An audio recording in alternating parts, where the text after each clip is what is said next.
BJP വളരെ കൃത്യമായി പറഞ്ഞാൽ ഹൈന്ദവ സമൂഹത്തിലെ യാദവ് ഇതര വിഭാഗങ്ങളുടെ എല്ലാം പിന്തുണ ഉറപ്പാക്കുന്ന വിധത്തിലുള്ള ഒരു സോഷ്യൽ എഞ്ചിനീയറിംഗ് സാധ്യമാക്കിയിരുന്നു. ആ തരത്തിലുള്ള വോട്ടിംഗ് നടന്നിട്ടുണ്ട് എന്നുള്ളത് വ്യക്തമാണ്. ഒപ്പം വെൽഫെയറിസത്തിന്റെ വിജയവും 2005 മുതൽ ഇങ്ങോട്ട് വനിതകളെ ഒരു പ്രത്യേക കോൺസ്റ്റിറ്റ്യുവൻസിയായി കണ്ടുകൊണ്ട് തന്നെ വളരെ സ്ത്രീ സ്പെസിഫിക് ആയ പദ്ധതികൾ ആവിഷ്കരിച്ചു. അതിന് ഏറ്റവും ഒടുവിലത്തെ ഉദാഹരണമായിരുന്നു ഈ മുഖ്യമന്ത്രി മഹിളാ റോസ്ഗാർ യോജന, 10,000 രൂപ 10 ഹസാരി അവസാനത്തെ ദിവസങ്ങളിൽ കൊടുത്ത പണമടക്കം. അപ്പോൾ ആ തരത്തിൽ ഇത് ഒരു പെർഫെക്റ്റ് കമ്മ്യൂണൽ ബാലൻസിംഗിന്റെയും വെൽഫെയറിസത്തിന്റെയും വിജയമായി കാണുന്നുണ്ടോ?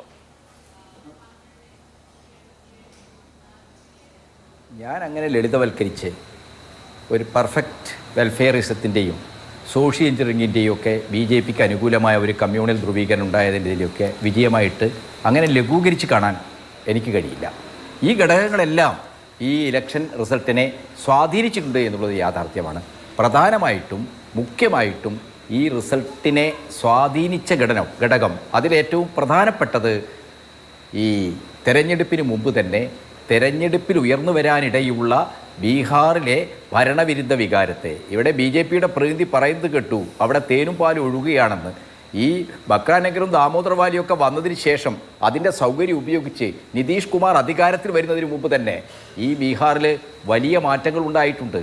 നമുക്കെല്ലാവർക്കും അറിയാം അവിടുത്തെ സാമൂഹ്യനീതി പ്രസ്ഥാനങ്ങൾ, കർപ്പൂരി ഠാക്കൂർ തൊട്ടുള്ള സോഷ്യലിസ്റ്റ് ട്രഡീഷനുള്ള ഭരണാധികാരികൾ അവരെല്ലാം തുടങ്ങിവെച്ച അനവധിയായ പദ്ധതികൾ അവിടെ സാമൂഹ്യമായ വികസനപരമായ മാറ്റങ്ങൾ ഉണ്ടായിട്ടുണ്ട്. പക്ഷേ ഇന്ത്യയിലെ ഏറ്റവും പ്രതിശീർഷ വരുമാനം കുറഞ്ഞ സംസ്ഥാനങ്ങളുടെ ലിസ്റ്റിലാണ് ഈ നിതീഷ് കുമാറിൻ്റെ തേരും പാലും ഒഴുകുന്ന സമ്പൂർണ്ണ വെൽഫെയറിസം ഉണ്ടെന്ന് പറയുന്ന ഈ സംസ്ഥാനം എന്ന യാഥാർത്ഥ്യം നമ്മൾ കാണണം. അപ്പോൾ നിതീഷ് കുമാറിനെതിരായിട്ട് ഭരണവിരുദ്ധ വികാരമുണ്ടാകും. മഹാസഖ്യം ശക്തമായ രീതിയിൽ ഈ തെരഞ്ഞെടുപ്പിൽ ഇടപെടുമെന്ന് വന്നപ്പോൾ തെരഞ്ഞെടുപ്പിന് മുമ്പ് SIR തൊട്ട് ഈ മഹിളാ റോസ്ഗാർ യോജന വരെയുള്ള എല്ലാ പദ്ധതികളും BJP ആവിഷ്കരിച്ച് വളരെ ഗൂഢാലോചനാപരമായിട്ട്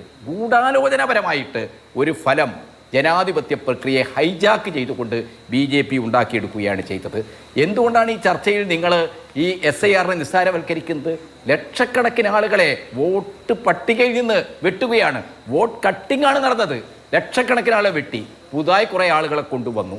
ഇപ്പോൾ ഇലക്ഷൻ കമ്മീഷൻ തന്നെ ഔദ്യോഗിക പ്രസ്താവന പറയുന്ന രീതിയിൽ, ഔദ്യോഗിക പ്രസ്താവന വ്യക്തമാക്കിയ രീതിയിൽ വോട്ടേഴ്സ് ലിസ്റ്റിൽ ഉള്ളതിനേക്കാൾ കൂടുതൽ ആളുകൾ അവിടെ വോട്ട് ചെയ്തു കഴിഞ്ഞിരിക്കുന്നു. ഇതെല്ലാം കാണിക്കുന്നത് എന്താണ്? വളരെ ആളുകളെക്കാൾ കൂടുതൽ വോട്ട് ചെയ്തു എന്നല്ല, അതെ, തെരഞ്ഞെടുപ്പ് കമ്മീഷൻ വിശദീകരിച്ചിട്ടുണ്ട്.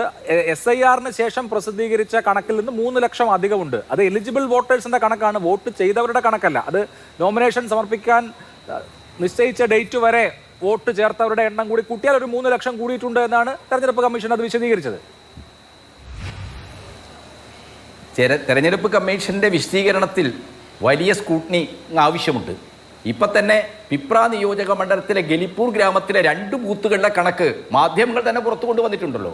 സഖാവ് ദീപാങ്കർ ഭട്ടാചാര്യ മാധ്യമങ്ങളോട് ഈ കാര്യങ്ങളൊക്കെ വെളിപ്പെടുത്തി സംസാരിച്ചിട്ടുണ്ടല്ലോ. ഒരു വീട്ടിൽ വ്യത്യസ്ത ജാതി സമൂഹങ്ങളിൽപ്പെട്ട 509 വോട്ട് ശിവനാഥ് ദാസിൻ്റെ വീട്ടിൽ അതെങ്ങനെ വന്നു? അപ്പോൾ ആസൂത്രിതമായി കള്ളവോട്ട് കൃത്രിമത്വം ഉണ്ടാക്കിയിട്ടില്ലേ?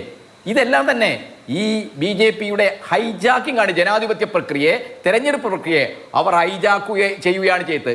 ഈ കേന്ദ്ര കാരണത്തെ, ബീഹാറിൽ ഇന്നുണ്ടായ ഈ റിസൾട്ടിൻ്റെ കേന്ദ്ര കാരണത്തെ മാറ്റി നിർത്തിക്കൊണ്ടുള്ള എല്ലാ ചർച്ചകളും എന്താണ്? സംഘപരിവാറിൻ്റെ ഈ ഗൂഢാലോചനപരമായ നീക്കത്തിന് സമ്മതി ഉണ്ടാക്കുന്നതാണ്, അതിനെ നോർമലൈസ് ചെയ്യുന്നതിലേക്കാണ് എത്തുക. ബീഹാർ ഇന്ത്യയിൽ ഏറ്റവും പിന്നോക്കം നിൽക്കുന്ന സംസ്ഥാനമാണ്. ആർക്കാ കാര്യത്തിൽ സംശയം?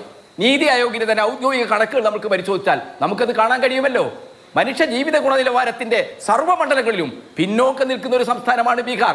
അപ്പോൾ 10-15 വർഷക്കാലത്തെ നിതീഷ് കുമാറിന്റെ ഭരണം കൊണ്ട് ഒരു മാറ്റവും അവിടെ ഉണ്ടായിട്ടില്ല. പക്ഷേ ഈ ഭരണവിരുദ്ധ വികാരത്തെ ശരിയായ രീതിയിൽ ഉപയോഗപ്പെടുത്താൻ, ജനങ്ങളോട് വിശദീകരിക്കാൻ ഏറ്റവും അവസാനം BJP പ്രയോഗിച്ച വോട്ട് തട്ടാനുള്ള തന്ത്രമായിട്ടുള്ള ഈ മഹിളാ റോസ്ഗാർ യോജന ഉൾപ്പെടെയുള്ള കാര്യങ്ങൾ ജനങ്ങളുടെ മുമ്പിൽ തുറന്നു കാണിക്കാനും ബോധ്യപ്പെടുത്താനും മഹാസഖ്യത്തിന് കഴിഞ്ഞില്ല എന്നുള്ളത് ആത്മവിമർശനപരമായിട്ട് കാണേണ്ട കാര്യമാണ്.